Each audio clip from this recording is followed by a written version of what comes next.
Hello नमस्कार सबैजनालाई। आज हामी यसो स्याटरडे मनाउनलाई साथीहरू सबैजना मिलेर जङ्गलतिर गइरहेको थियौँ।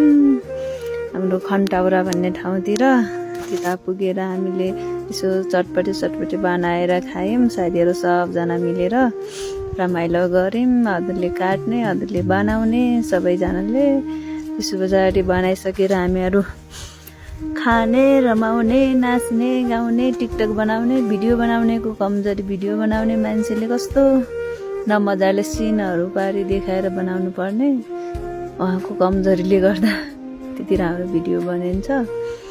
अनि त्यस पछाडि बनाइसके पछाडि सबैजना मिलेर खानातर्फ लागिरहेछौँ। हामीहरू खाने रमाउने 2 दिनको जिन्दगीमा मरि लानु के छ र, दुःख सुख भन्ने कुरा यस्तै हुन्।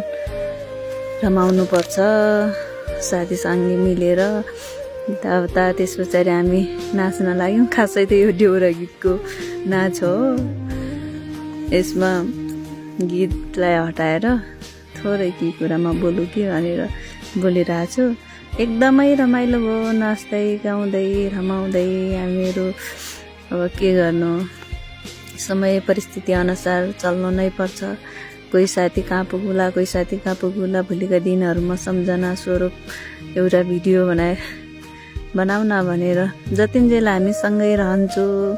जहिले पनि जिन्दगी एकदम हामी उमेरले जति नै भए पनि हाम्रो आनी बानी चाहिँ बच्चाको जस्तै छ है। हामी सेम बच्चा जस्तै नै छौँ। हाम्रो त्यो बचपनको जोस जागर चाहिँ गएको छैन। यता टिकटक भिडियो बनाउँदाखेरि सबैजना मिलेर त्यस पछाडि टिकटक भिडियो बनायौँ। हामीहरू घर फर्किँदैछौँ। बाटोमा रमाइलो गर्दै नाच्दै गाउँदै हाँस्दै जिस्काउँदै साथीहरूलाई सबैजनालाई गर्दै हामी घरतर्फ लाग्दैछौँ। आजको दिन एकदमै रमाइलो भएर बित्यो।